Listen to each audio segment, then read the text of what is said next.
simplement parce que vous êtes convié ici ce soir davantage comme magistrat à la retraite. Vous nous avez regardé pendant 1 heure, je vous ai vu prendre beaucoup de notes pendant que le bâtonnier Charles Tchungan essayait de décrypter la situation qui a pu provoquer l'incident du 10 novembre dernier. Vous avez certainement des choses à redire, mais nous sommes entendus que nous parlerions parce que c'est dans vos cordes de la question de l'éthique dans les professions judiciaires au Cameroun. Merci Roger Tongué. Je vous salue en passant. Je salue également vos confrères journalistes, sans oublier le bâtonnier Tchunga, que j'ai connu depuis que je travaille, parce que, entre autres, il a été stagiaire dans le cabinet d'un ami qui était avocat de regrettée mémoire, maître Ngueda Antoine. Et je salue beaux millions de téléspectateurs que je suis fier de retrouver parce que c'est la première fois que je passe à Canal 2 et je suis honoré d'avoir été invité par vous et surtout, n'est-ce pas, en face de moi, mon confrère aîné, bâtonnier, que j'admire d'abord par son éloquence et ensuite par son élégance. Vous avez souligné tantôt. Bien, nous sommes au duel et on sait que le duel, nous avons connu l'arène, n'est-ce pas, chez les Grecs. C'était pas facile parce que où on se faisait manger par... Lui, on a évoqué le glaive. Le glaive, il y a un instant. Ouais, bon. On va peut-être sortir le glaive, mais ce sera en toute élégance. Oui, tout à fait. Donc, merci de m'avoir invité. Nous vous écoutons. Bon, vous avez 2 options. Vous pouvez procéder par des questions, faire une remarque générale sur ce qui a été dit depuis le début de l'émission. Bon, je commencerai par la remarque générale. Qui va dans le sens de monsieur le bâtonnier, c'est que il y a comme un regain de violence dans ce pays et une banalisation de la violence et du crime à telle enseigne qu'on se demande vraiment dans quel pays, dans quel environnement on se trouve. Et ce n'est pas... ça ne nous fait pas honneur. Et ça nous inquiète. C'est pour cela que je dis, il est temps qu'on puisse arrêter cette spirale de violence. On peut, n'est-ce pas, voir sur un autre tableau, celui-là est déjà trop noir.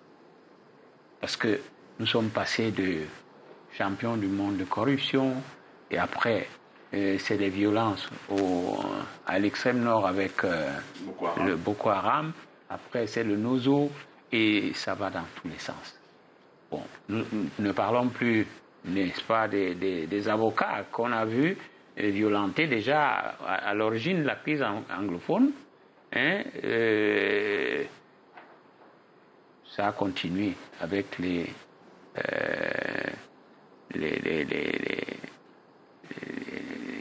brigades, les OPJ, dans les brigades, n'est-ce pas, ou dans les commissariats, on a comme l'impression que l'avocat est quelqu'un, n'est-ce pas, qui empêche de tourner en rond et qui l'empêche, certains, n'est-ce pas, de se mouvoir dans leur milieu.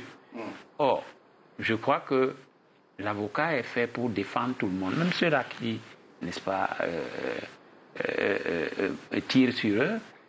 Je crois que vous avez vu avec... Et les magistrats. On a vu les avocats défendre les magistrats au Conseil supérieur. Tout à fait. Voilà. Donc, je dis, il faudrait replacer le marié, l'avocat dans son contexte, parce que, comme il a bien décrit tout à l'heure, le symbole de la justice, c'est vraiment un symbole. Vous savez, la justice est rendue, n'est-ce pas, au nom du peuple.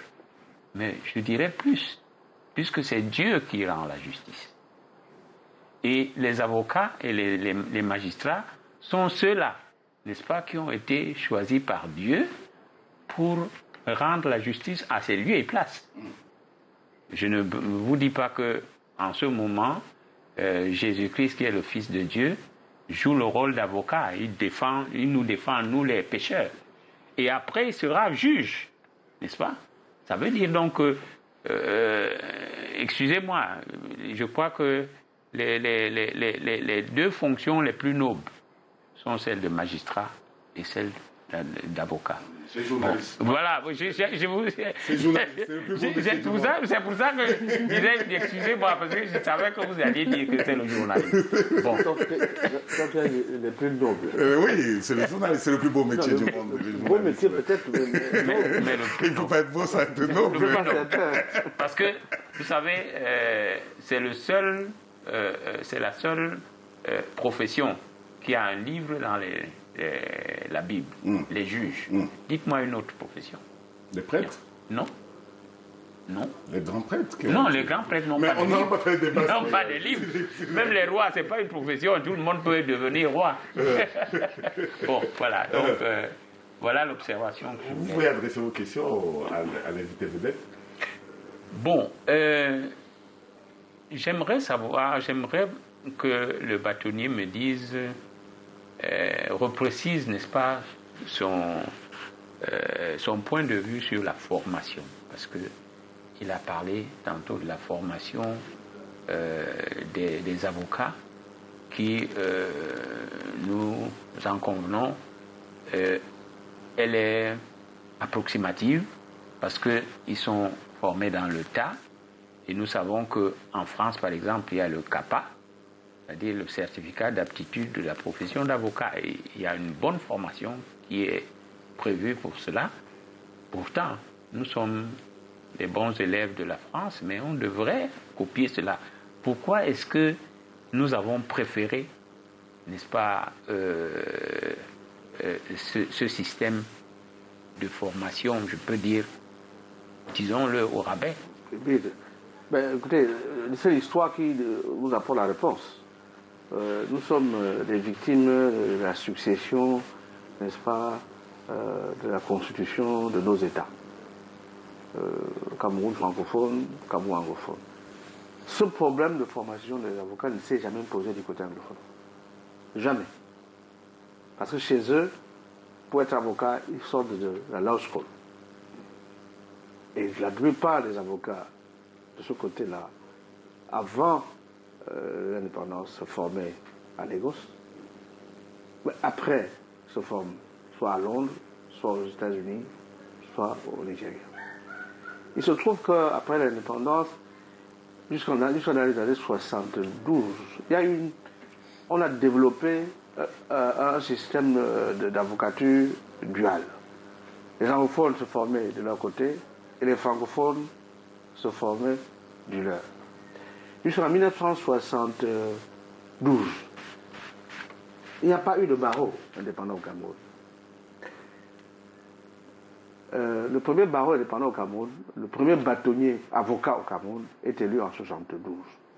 De 72 en 74, le bâtonnier du Cameroun était le ministre de la Justice, garde des Sceaux. Vous voyez bien que dans l'esprit de l'État, on veut caporaliser et la justice et les avocats. Et c'est pas la résistance des premiers avocats camerounais que finalement le gouvernement a fini par céder. Sinon, on se trouvait comme en Égypte, où on a fonctionnalisé les avocats. Il a été fortement question en 90 de nous fonctionnaliser. Donc,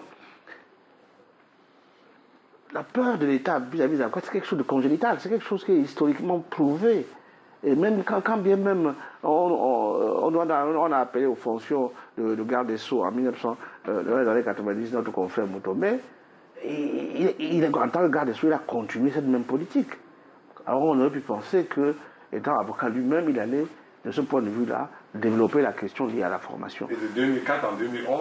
Voilà. Et puis depuis 2018, voilà. Vous avez des avocats ministres délégués à la justice. On note seulement que avocat à la chancellerie, personne ne s'est préoccupé de la formation des avocats. Personne. Vous connaissez trois ministres là. Y compris aujourd'hui. Comme je disais tout à l'heure à M. Assako, je me bats avec les moyens qui sont les miens, avec les réseaux qui sont les miens, pour que la réforme que nous avons proposée dans le cadre du comité interministériel qui a été mis en place, que ça passe. Parce qu'il faut que ce soit lisible. Si vous voulez, la formation aujourd'hui, elle est informelle. Elle est informelle. Hein.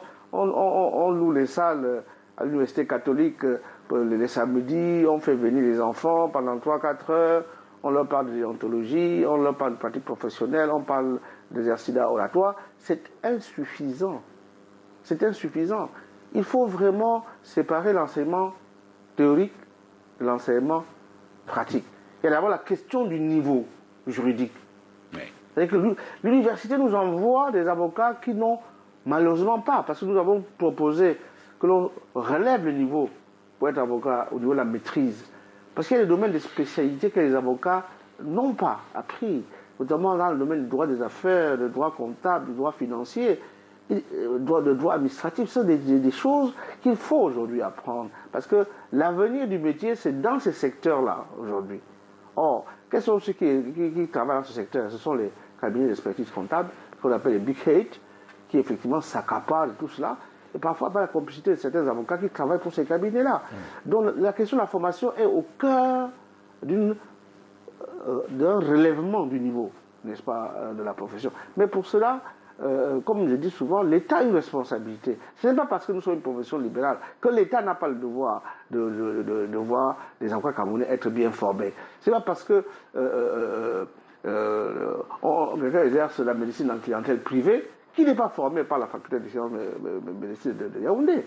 C'est l'État qui finance l'université de Yaoundé. Il faut que l'État sache qu'en mettant de l'argent dans la formation des avocats, c'est à la qualité de la justice que le retour viendra. Parce que quand on a une bonne justice, la justice est un des critères déterminants pour les investisseurs. L'évaluation du business se fait quand un investisseur va dans un pays. La première question qui se pose, quelle est la stabilité institutionnelle du pays? Première chose. Est-ce qu'il y a la sécurité juridique? Deuxième chose. Est-ce qu'il y a la sécurité judiciaire? Ça veut dire quoi? Ça veut dire que sur le plan de la stabilité des lois, si on a un pays où tous les jours on change les lois, un matin on vote la loi de finances, le soir on change la loi de finances, le lendemain, etc., l'investisseur ne vient pas parce qu'il a besoin d'une assurance à long terme. La sécurité juridique, c'est quoi? C'est que quand, par exemple, la question des terres, vous savez, quand un investisseur vient pour investir dans une industrie, est-ce que l'accès à la terre est facile, à la propriété? Est-ce que la propriété est préservée? Mais je n'invente rien en disant que nous savons que dans ce pays, vous avez des terrains sur lesquels il y a 3, 4, 5, 6 titres fonciers. On parle de 25 000 faux titres fonciers à Douala. Donc, ça pose beaucoup de problèmes. Et enfin, il y a la sécurité judiciaire. La sécurité judiciaire, c'est quoi? C'est le fait que lorsqu'on vous demande un avis légal sur un point de droit, vous soyez capable de dire au client que dans le domaine de tel type de contrat, voici la règle de droit au Cameroun et voici la jurisprudence. Si vous avez, comme en matière de l'OADA, la Cour d'appel doit avoir une position sur un tel OADA. Yaoundé a une autre position. Maroua, vous avez 3 positions au Cameroun sur la question, n'est-ce pas, des astreintes, par exemple, par rapport au juge d'exécution. Oui. Quand vous avez chaque juge a son interprétation, cette instabilité, cette insécurité judiciaire fait que personne ne veut mettre son argent parce qu'il sait que pour le récupérer, ça va être très compliqué. Quand vous engagez une procédure ici en récupération de vos investissements ou en dommages et intérêts, si vous êtes chanceux, vous n'aurez pas une décision exécutoire avant 10-15 ans. Quel est l'investisseur qui va attendre 15 ans pour rentrer dans son jus. Donc ce sont des éléments importants dont la justice est au cœur de la réforme et du développement économique. Et c'est pour ça que je pense qu'en investissant sur la formation des avocats, l'État fait un investissement gagnant-gagnant. Oui, je pense que vous devez également donner des cours de temps en temps dans les instituts universitaires, soit du pays, soit à l'extérieur, comme tantôt j'ai suivi pour la Sorbonne. Je crois qu'on a un problème de la qualité de l'enseignement, même au niveau universitaire. Et l'avocat est celui-là qui peut porter, n'est-ce pas, cette revendication, parce que il y a comme un mythe sur la culture qui nous est donné, la sistana qui nous est donnée, et sur tous les plans, hein, je parle du plan universitaire, je parle du plan militaire, je parle... Il y a de quoi remettre en cause ce qui nous vient de l'extérieur. Tout à fait. Qu'est-ce que vous pensez qu'on puisse faire? Écoutez, moi je pense que quand moi je suis entré au barreau du Cameroun, je vous dis que j'étais enseignant à l'université de Douala, il y a une loi qui a été votée en 1987 pour m'obliger à choisir entre le barreau et l'université. C'est ce qui m'a amené à démissionner à l'université dans les années 90. Voilà une absurdité, c'est-à-dire en fait, le seul métier où la théorie va avec la pratique et que la pratique est la source, la matière première de la théorie, on dit on ne sait pas. Du coup, vous avez des gens qui sont à l'université, ils font l'enseignement livresque aux étudiants, mais ils ne connaissent pas le côté pratique. C'est un peu comme si vous enseignez la chirurgie à un médecin sans qu'un jour il ait pratiqué sur le bistouri sur un corps. Ça y est de ça. Et cette rupture a fait que le Cameroun est en retard sur sa capacité à s'arrimer aux nouvelles technologies du droit, parce que le droit, c'est une technologie, c'est une science. Vous savez, par exemple, le montage des contrats. Moi, je veux dire, comme on explique dans quelle université on apprend à faire le montage des contrats multiples. Le monde aujourd'hui, c'est la technique. Donc, si on ne revient pas à arrimer le barreau, la justice à l'université, la justice ne créera pas, elle ne prospérera pas, l'université non plus. Et c'est pour cela que cette césure qu'il y a entre le barreau et l'université, moi je suis le premier à le déplorer. Quand on a nommé le nouveau recteur de l'université de Douala, je lui ai écrit pour lui dire que je suis disposé à mettre en place l'institut d'études universitaires à l'université de Douala pour permettre aux futurs avocats, n'est-ce pas, de s'initier aux techniques du droit pratique avant de passer l'examen du CAPA. Bon, je ne vous le dis pas, j'ai pas reçu de réponse. Donc, si je vivais à Yaoundé, je suis sûr que j'aurais déjà fait ce travail avec le recteur Minkwaché, parce que je sais qu'il est ouvert, il est dans cette logique-là. Vous savez que les gens qui veulent protéger leur chapelle, parce qu'ils pensent que si vous arrivez, vous allez forcément avoir un aura qui va teindre sur leur savoir académique. Mais non, c'est pas les échanges entre les praticiens du droit et les théoriciens du droit qu'on fait avancer le droit au sens noble du terme. Donc je suis pour que, effectivement, il y ait des réformes qui permettent, n'est-ce pas, à l'enseignement supérieur dans le domaine du droit, de bénéficier, n'est-ce pas, de l'expertise des avocats qui ont de l'expérience. Oui, pour mettre l'accent sur la professionnalisation dont parlait le recteur Tabi Manga, qui était un camarade de classe.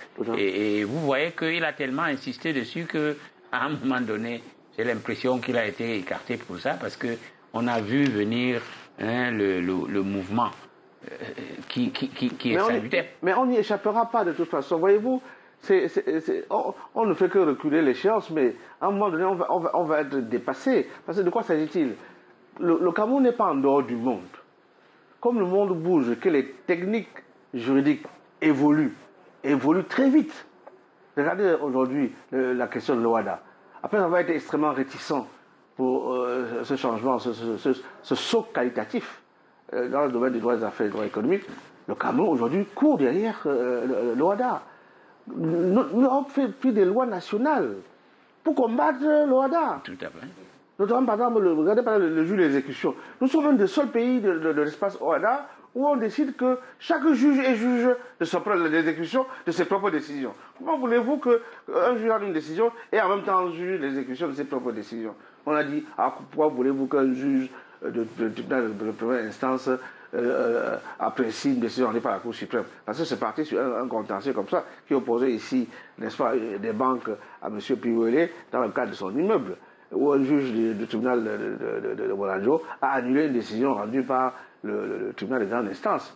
Et alors ils se sont dit, mais c'est pas possible. Un petit juge peut annuler la décision rendue par son aîné. Voilà comment ça c'est parti. Et pour mettre tout le monde d'accord, le vice-premier ministre de l'époque, Amadou Ali, qui est un grand artiste du consensus, a dit, bon, pour ne fâcher personne, la Cour suprême va avoir son juge d'exécution, la Cour d'appel va avoir son juge d'exécution, le tribunal de grande instance va avoir son juge d'exécution, et le tribunal de première instance va avoir son juge d'exécution. Donc vous savez, on a créé un monstre juridique qui finalement aujourd'hui alourdit inconsidérablement les procédures et fait que quand vous avez une décision pour l'exécuter, c'est la croix à la bannière. Parce que la personne qui a rendu la décision là, c'est devant la même personne que vous allez lui demander d'accompagner d'exécuter votre décision. Alors, quand le Cameroun met des obstacles ainsi à son arrimage, n'est-ce pas, au développement du droit international dans le monde, qu'est-ce qui va se passer? Il se passe que le contentieux extérieur du Cameroun sera forcément confié à des cabinets étrangers. Oui, mais vous ne pensez pas que c'est exprès qu'on l'a fait? Parce qu'en fait, ce droit au OHADA, au lieu de prendre les Africains pour réfléchir là-dessus, on a pris des gens, les Occidentaux, pour pondre ça et donner, disons, des accompagnateurs africains.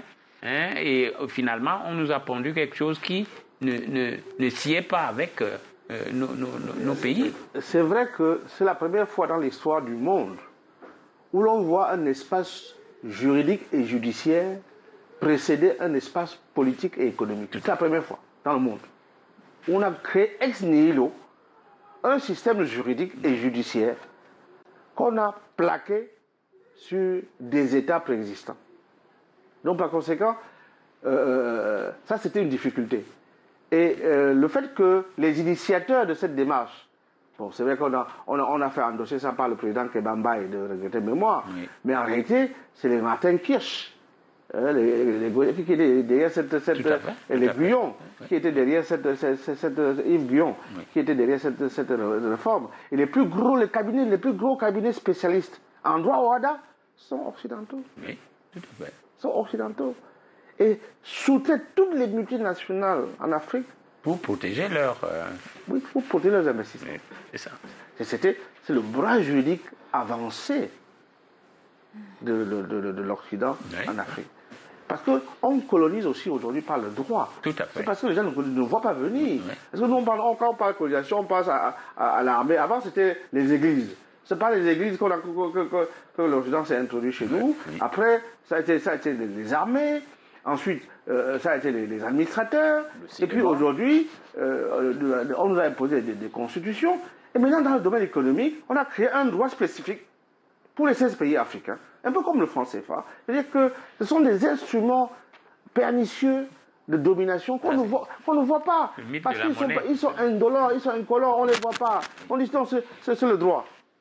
Mais lorsqu'on regarde bien quelle est la stratégie de pénétration de ce droit dans nos systèmes, on se rend compte effectivement que nos droits traditionnels étaient plus forts que ces droits-là.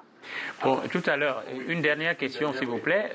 Tout à l'heure, vous avez parlé des états généraux de la justice. Moi aussi, j'insiste là-dessus. Vraiment, il faudrait que très rapidement qu'on ait ces états généraux de la justice pour qu'on débatte également du problème de l'éthique et de la déontologie, aussi bien au sein de la magistrature qu'au sein du barreau. Parce que ça va dans tous les sens. Et lorsqu'on voit bien, on se rend compte qu'il y a un déficit, n'est-ce pas, de formation sur l'éthique. Et lorsqu'on parle d'éthique, n'est-ce pas,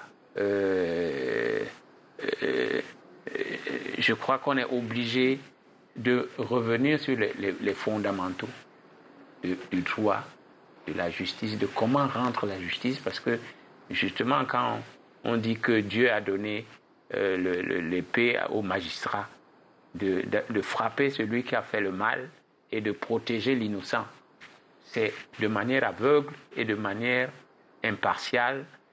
Bon, on a l'impression que peut-être le jeune magistrat qui vient, il ne regarde pas sa formation pour plus tard, n'est-ce pas, faire donner une justice dont la population a besoin, mais il voit d'abord peut-être sa position sociale, sa villa qu'il doit avoir, sa voiture, même l'avocat, au lieu de chercher le modèle, n'est-ce pas, de bon avocat, par exemple, Maître Tchungan, Maître Pensy, je prends comme ça à la volée, hein, parce que moi j'ai un fils qui m'a dit un jour qu'il va faire l'avocature à cause de Maître Pensy, ou grâce à Maître Pensy, parce qu'il l'a vu plaider. Et en ce moment, il est en passe de sortir avocat. Bon, je crois, au lieu de chercher à ressembler, à avoir un modèle, n'est-ce pas, pour pouvoir faire avancer la profession, nous on voit plutôt les avantages qui sont tout autour, n'est-ce pas? Qu'est-ce que vous pensez de ce... Moi, je crois que les États généraux serait une occasion unique pour rebâtir, n'est-ce pas, les fondamentaux de notre maison commune. Parce qu'en fait, on fonctionne comme si nous étions des concurrents ou des adversaires, alors qu'en réalité, nous sommes des acteurs d'un même système dont la mission consiste à protéger cette vertu qui s'appelle justice. Tout à fait. Et j'ai le sentiment que si le garde des Sceaux, le ministre d'État, nous entend, j'espère qu'il fera, il vous entendra aussi pour que franchement, qu'on évacue ces aspérités qui font qu'en réalité, on a comme le sentiment qu'on se regarde systématiquement en chien de faïence. Parce que pour revenir à l'incident, ça ne nous honore pas. Ça n'honore ni la justice camerounaise, ni le barreau camerounais, ni la police camerounaise. Tout à fait. Martin Bitton, justement, de qui peut venir cet ordre? L'ordre d'investir une salle d'audience. Vous avez été magistrat à Bounanjo. Qui peut donner l'ordre à la police? Probablement un chef du parquet. Hein? Bon, on ne sait pas de qui le parquet n'a pas de chef. Non, attends. Il y a il y a le procureur de la République au niveau du parquet d'instance. Il y a le procureur général au niveau du parquet général.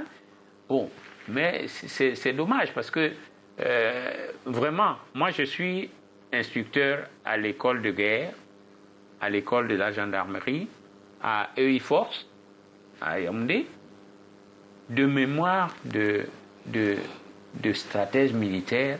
On n'a jamais envoyé des gaz lacrymogènes en milieu clos. Parce que c'est fait pour éparpiller les gens, pour qu'ils puissent fuir et puis débarrasser le plancher. Mais là, en vase clos, c'était plutôt... Très dangereux. Mais c'était une mine. C'est-à-dire qu'on aurait pu récolter des morts. Et puis, comme on a dit, c'est un sanctuaire, n'est-ce pas?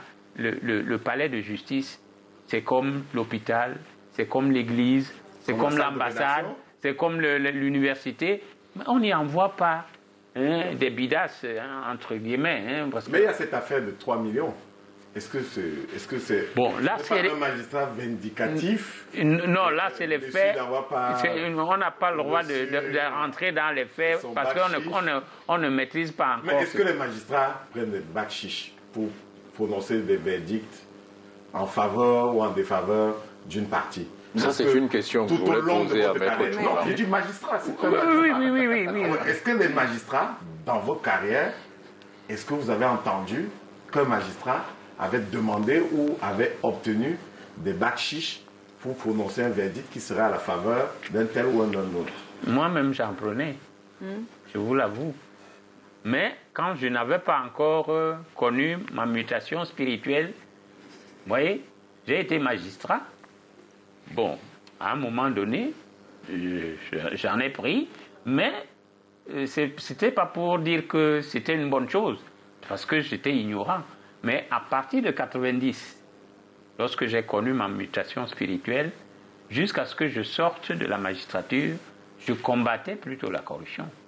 Donc, ce que vous dites là, vous voulez que ça vienne seulement de moi? Non, mais je le dis parce que en 2000, vous avez été poursuivi devant le Conseil supérieur de la magistrature. Oui. Et je crois que c'est pour des raisons de déontologie et d'éthique qu'un magistrat puisse se retrouver devant le président de la République. Non, défendre son cas. Je regrette. C'était justement, puisque vous évoquez ce problème, j'ai tenu le Conseil supérieur de la magistrature en haleine pendant 75 minutes. Ce n'était jamais arrivé devant le président Biya.